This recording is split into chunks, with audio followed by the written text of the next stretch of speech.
I don't want no worms on my joint, yo. Who gonna grab the fish when I grab, like, I got when you, I reel the man. fish in? Fish don't bite. No, I don't want to touch the fish. I'm telling you that now, though. Like, oh, but you ate fish last night, though? Yeah, that's different. It's dead. I don't want to touch a live fish. Apparently, this is camp life. Out here fishing. When I'm back at home, I don't do nothing anyway, though. Might as well do something new. Try something new. Stand, no, straight. Stand this way. Try to, like, fling it. It's all different kind of ways, like how you can throw a jab. It's all different ways you can throw this joint. Yo, watch out. So fling it that way. All right, watch out. I don't want to hit you. Yeah. There you go. There you go. That's all right. That's good. There you go. Now let it go down the river a little bit. Now start rolling it in. Flip it over and roll it in. Oh, I got something. Look, oh, you got a tree. Oh my, this is funny, yo. Look at this, boy. I got a reindeer. Got a reindeer. Hold on. Caught me a little reindeer. Bro, is we gonna catch fish right here? We might. We gotta be patient, man. Got me some sea moss. Oh, that's good. I ain't gonna lie. Flip it over. I wanna see a black bear. That'd be dope. I wanna pet it. I'm enjoying myself. I'm thinking about getting a crib out here. That place up there, right? You see that? It's fire. My next camp, I'm definitely doing I'll probably do like my whole or majority of my camp out here or something like this. It's very peaceful. Eat, train, have fun, enjoying yourself, do different things like fishing. I'm about to put my pole on the ground. What you about to do? Shadow box? Drink my Gatorade. What happened? How did they get like that? This is how you gave it to me. I caught 12 sharks, 14 crocodiles, some sea moss.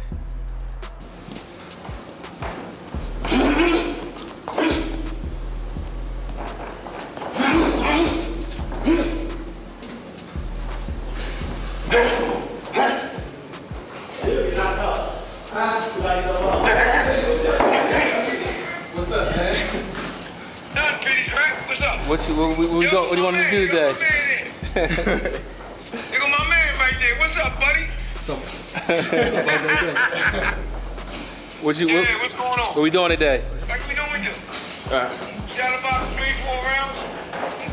Hit the bag and reflex back. Speed back, reflex back. All right. So total 10 or 12. Don't you still doing 4 minutes a round? Yeah, you good. Oh, all right, yeah. Look who came out here.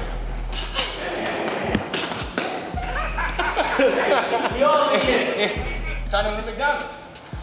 Yeah. Better with the CBG order. I tell you earlier. Gotta get the CBG order. 2 McChicken with cheese, add the neck sauce, add cheese. You go medium fry. Right now I gotta go medium hot C because I'm in camp. If I was outside of camp, I'd go medium Sprite or Coke. That's the benefit of fighting at 154.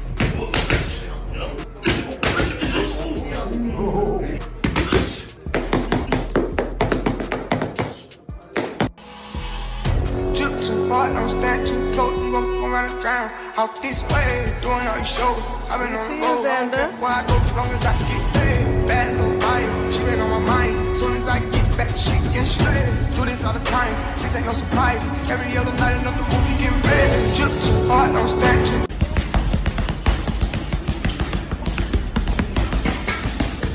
Getting ready for my next fight, and I want to. Unified junior middleweight champion Xander Zayas takes a massive step in his career as he is all set to put his WBA and WBO titles on the line against Jaron Ennis on June 27th at Barclays Center in Brooklyn.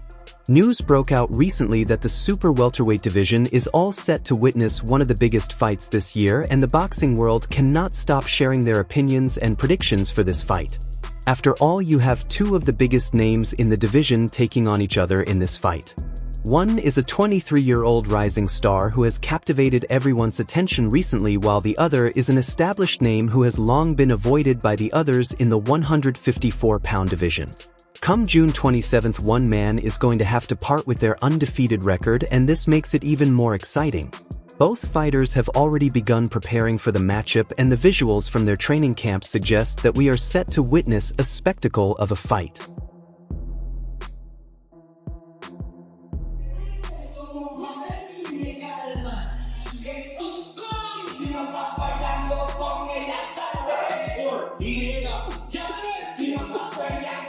Yeah.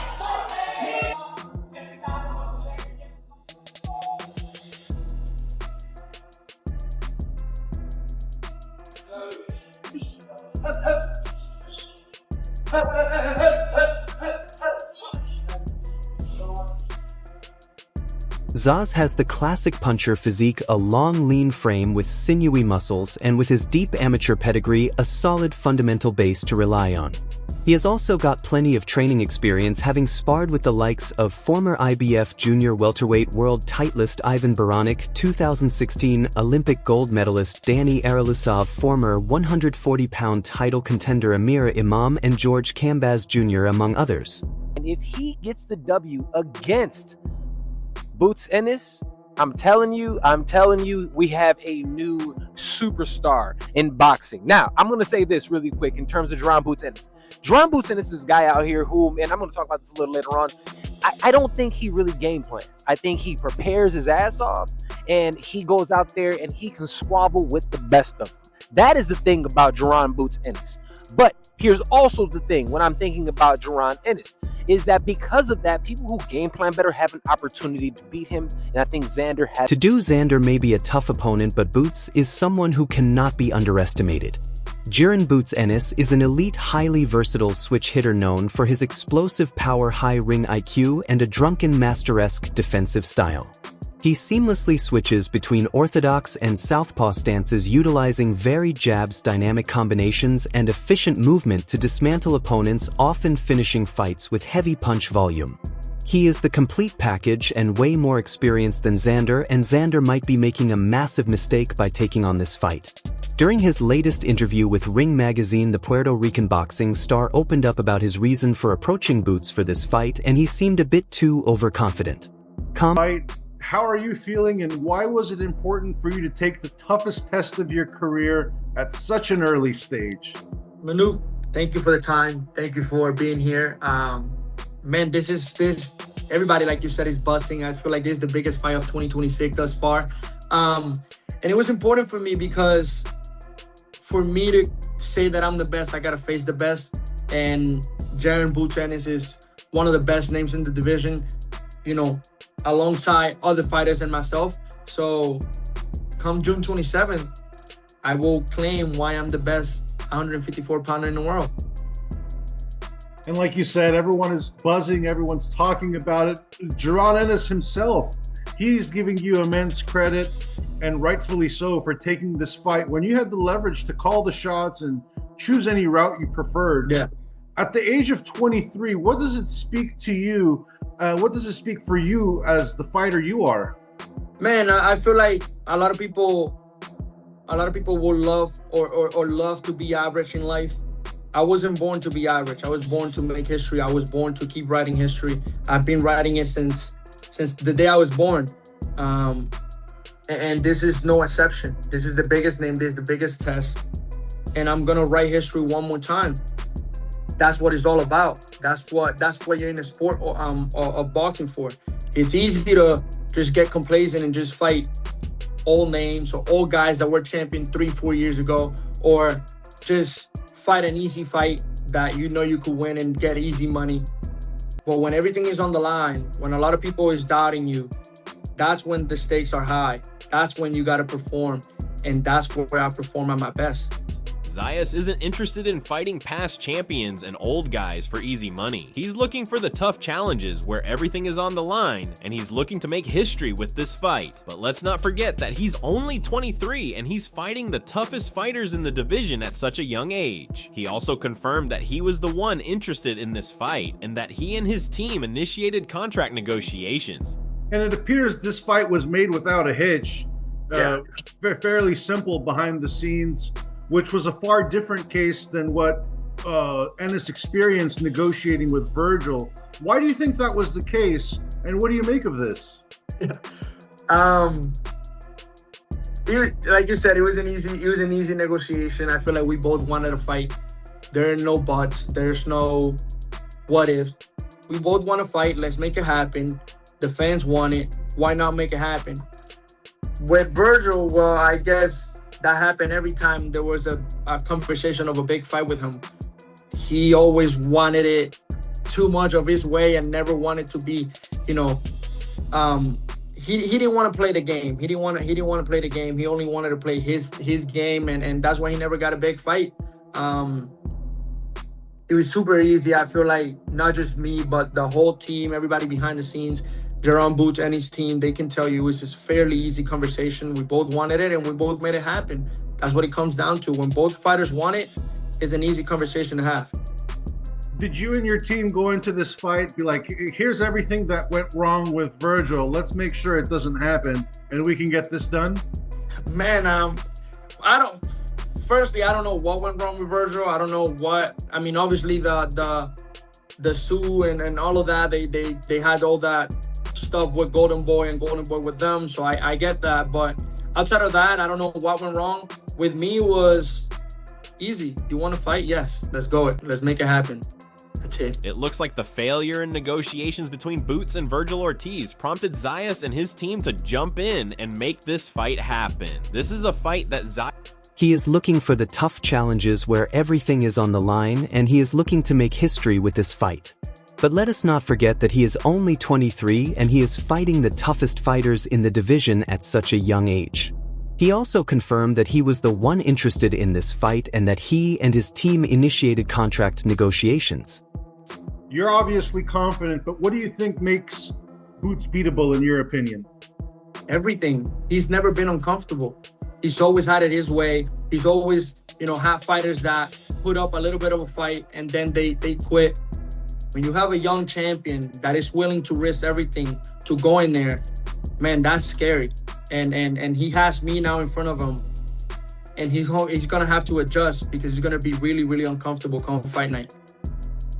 Without giving away your game plan, can you just talk about some of the strengths and weaknesses that you see already?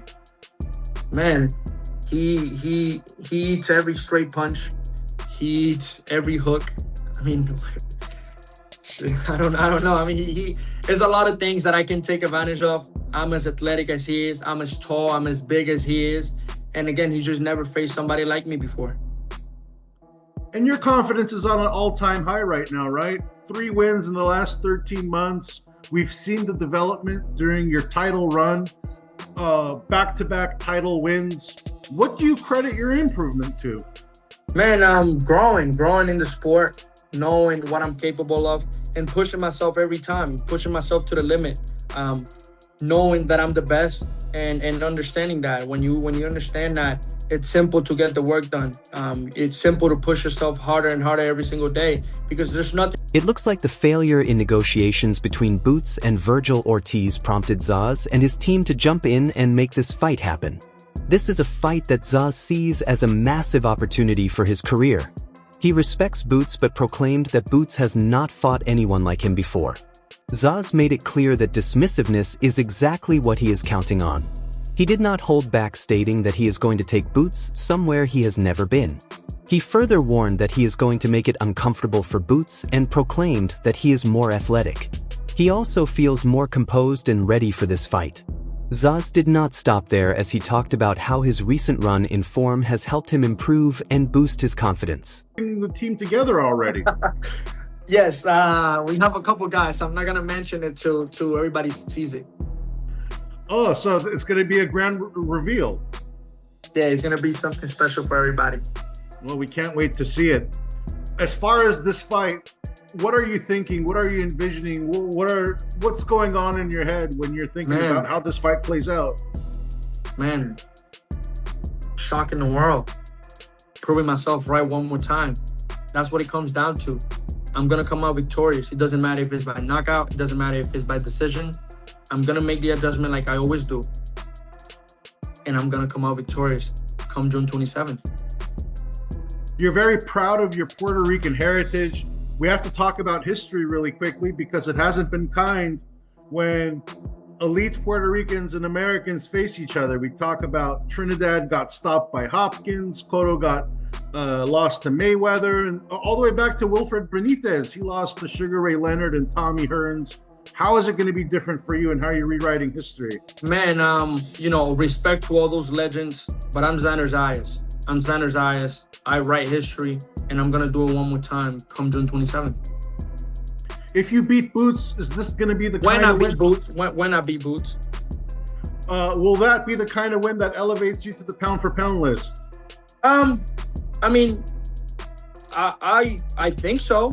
I mean, he's supposedly the best name at 154. So once I beat him, I should enter the pound for pound list. But again, that's something that I don't have control over. That's something that, you know, the writers and everybody that votes for that has control. But I'm not focusing right now. I'm not focusing on the pound for pound list. I'm focusing on beating Jaron Boots Ennis. By the looks of it, Zayas feels he has a shot at winning the next fight against Boots. Zayas has certainly improved since his last 3 fights. He even managed a 9th round stoppage in his fight with Slaw SP. He does seem confident about his chances against Boots Ennis. As the interview concluded, Zayas mentioned that he had a surprise on fight night. He also dismissed the poor showing by Puerto Rican fighters against Americans over the years, stating that he is going to change that trend. And when asked about making a name for himself in boxing's pound for pound list, Zayas had the most interesting response. Welterweight division, even though Zayas holds the belts.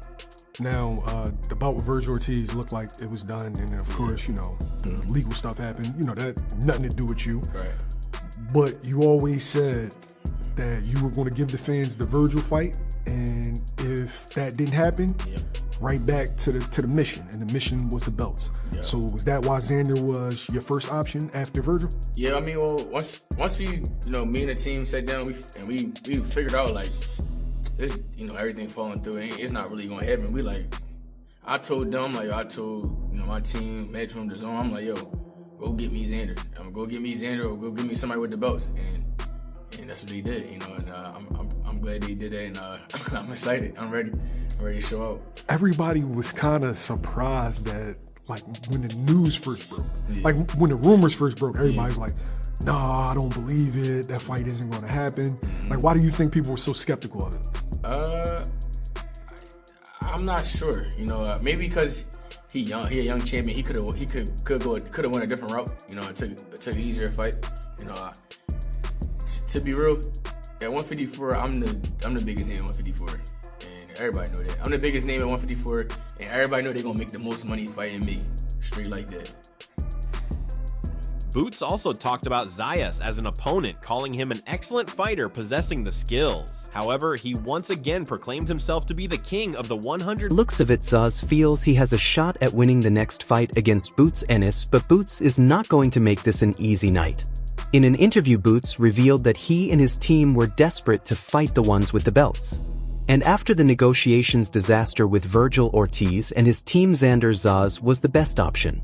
Boots proclaimed that he is the top name in the division and that he is ready for this fight. Boots puts himself as the top dog in the super welterweight division, even though Zayas holds the belts. Don't get me wrong. I don't take nothing from him. He's a good fighter. You know, I appreciate him. You know, appreciate him for giving me the opportunity. You know, but I don't really see much. He's a great fighter. Good. He got good fundamentals. Good jab. He's smart at times. You know. Like I said, no, I'm taking over. This is my division. It don't matter what he do. It don't matter what he bring to the table. I'm gonna show the world why I'm the best in the world, and we gonna start in June. So was Lima the appetizer, and this is the full meal? Or was this? Lima wasn't even supposed to be the option. you know that. Yeah. We ran through like 15, 20 points. Everybody was saying no and things like that. But yeah, I get 154. That was me getting my foot in the door. I'm in the door now. It's time to go through the crib, run through the crib, ransack the crib, and get out of there. Take some jewelry, on to the next crib. Boots probably sees this as an easy victory, but Zayas isn't someone you want to take lightly. Judging from his interview, Zayas is the one who has more to prove by beating Boots Ennis. Boxing expert Tim Bradley echoed this in his analysis of the fight. Bradley identified the bout as a... Boots also talked about Zayas as an opponent, calling him an excellent fighter possessing the skills. However, he once again proclaimed himself to be the king of the 154-pound division. Boots showed gratitude, thanking Zayas for giving him the opportunity when the others avoided him, but he is taking 0 chances going into this fight, as he sees this as his chance at making history and stamping his name as the king of the division. Dunk for freaking Boots Ennis, you crazy. You crazy if you think this fight gonna be a slam dunk for him. You know, who was the last technical guy that Boots fought, man? Karen? Come on, man. He getting in there with a young gun, man, just as hungry and energetic as he is. You understand that? Bigger than he is. Probably just as strong as he is. high boxing IQ just as well as he does. You know, got skills, good counterpuncher, good legs, good movement. Throws in bunches, got a left hook. Which is the punch that Boots get hit with most. You know, like, Boots got the right hand that Xander gets hit with most. You know, this ain't gonna be no damn slam dunk. This probably might be like a half court shot. Yeah, for both these dudes, man. You know, like, Xander like guys that come forward. And you already know Boots is gonna be aggressive. Boxing coming forward. You know, his game, he gets too impatient sometimes. Because he's constantly on the hunt looking for a knockout and looking to counter. You know, we know Boots like to be first. We know he likes to bring the action and bring the pain. You know, he needs to learn discipline. That's it. And Xander's that guy that can make him learn that real fast, because Xander's one of those dudes that's going to tax your mistakes. That's what he does. He tax these guys that come forward, he tax their mistakes. Now he's in there with a quick guy, in the athletic fighter in Boots Ennis. But, you know, Boots make mistakes. He make mistakes. He does. And Fleetfoot. Boots probably sees this as an easy victory, but Zayas is not someone you want to take lightly. Judging from his interview, Zayas is the one who has more to prove by beating Boots Ennis. Boxing expert Tim Bradley echoed this in his analysis of the fight. Bradley identified the bout as a 60-40 fight, and his tactical breakdown is far more complex than the odds suggest. While many see Boots as a knockout artist, his deep dive analysis reveals a technical chess match where Zayas might actually hold the winning pieces. Boots caliber. Last one, Zayas Boots announced today. Any thoughts on that? For sure, one? huh? Yeah, wow. Announced this morning, yeah. I'll tell you, man, the zone really putting their head in the game right away, man. I did not think that Zayas fight with Ennis could be made so quickly. I thought, especially from the top rank perspective, you could play with a couple of years still for Zayas to develop into his prime, while Ennis maybe, needs it right now. And so the fight being made, I think, is more advantageous to Ennis, I think, because with Zayas, when you have a marketable fighter like that, you can take your time as to when, Canelo was the king of this, it's not who you fight, it's when you fight them. You fight them on, when they're not so much at their best, so to speak. So for Zayas to take on Ennis right now, when Ennis has been pretty much streaking, that's a credit to Zayas, and it's a credit to Top Rank for having faith in their guy, but it's a tough fight. It's a tough fight. This is a really good fight. And I don't know that Zayas has reached his peak yet.